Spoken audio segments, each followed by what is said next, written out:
want to make this delicious gluten-free Kung Pao chicken, come with me. We're going to cook it right now. Let's make Kung Pao chicken gluten-free style. I know I miss my Chinese food.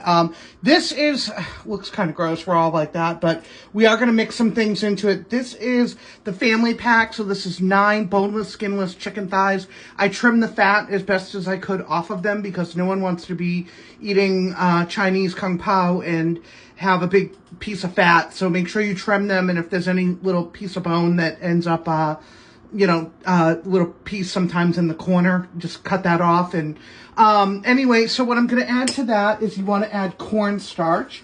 And that is going to, so that you can coat the chicken. So you want to add, a decent amount, just kind of eyeball it. You want to add some, I didn't take the covers off everything. I'm still new at this. You want to add soy sauce, a couple tablespoons, and marin. The soy sauce that I use, it's tamari. Soy sauce does contain wheat. It is all wheat. A lot of newbies don't know that. So this is tamari. You can see right there it says gluten-free.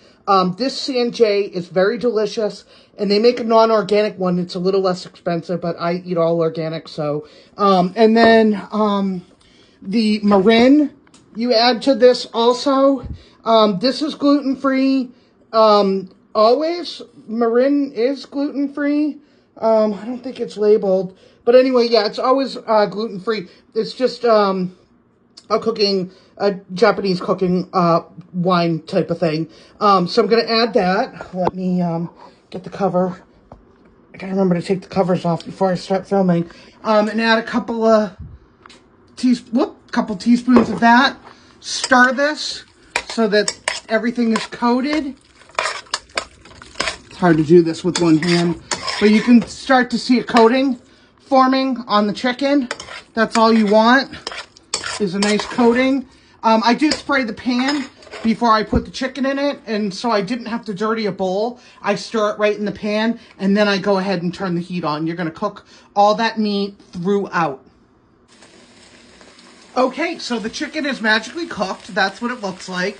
If you're worried like you didn't cook it enough, it is going to simmer in the sauce. So here's the sauce. I make a lot of sauce because I'm going to put it over rice noodles. So that is 6 tablespoons soy sauce. Again, I'll talk about the soy sauce that I use. I'm not promoting items. I don't get paid. These are not paid. These are what I use so that these videos can be useful for a beginner. But if you have something that you already like, use that. Definitely don't buy new things just to cook my recipe. Okay, so that's the soy sauce. And then there's 2 tablespoons marin. This is marin. Then there is 2 tablespoons agave. Now, not everybody has agave. I like it because it's low glycemic, but you can use honey, so honey works too. And then 4 tablespoons of hoisin, and again, look at that, it says gluten-free, so make sure. Hoisin is not normally gluten-free, so you have to specifically buy the gluten-free, and it's the Sanjay brand again, it's a really good brand. And then there's sesame oil. Sesame oil is 2 tablespoons, half a teaspoon of pepper, and cayenne, because the fact of the matter is Kung Pao chicken is a little spicy, so cayenne to your liking. Garlic, you can see it in there, I use the jarred minced garlic, so if you have fresh garlic, that's fine too. And then I use onion powder, about 2 tablespoons of onion powder, and then you pour this into... There we go. You pour that in there. And you're going to let that simmer. And the cornstarch that you used on the chicken is going to help for this to thicken. But I would stir that very well and let it kind of come to a boil and simmer down a little bit into a sauce. And that is what it looks like. And then after that simmers, I'm probably not going to film it, but you're going to add peanuts to it for a nice crunch. I use salted, dry roasted peanuts. You can use whatever you want, unsalted, salted. So we're going to let that simmer and we'll come back and take a look at it. Here it is. It's all finished. And this is my Kung Pao chicken. Look at that. Oh, it's so saucy. I use rice noodles. You can also eat it over rice.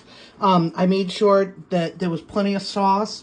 The only thing with the rice noodles and the rice is I wouldn't mix them in. I would only make them as needed because it will soak up all the juice and it won't taste good reheated. But if you're eating it, you know, if you're a family and you're eating it all in one night, then yeah, just go ahead and make as much as you need.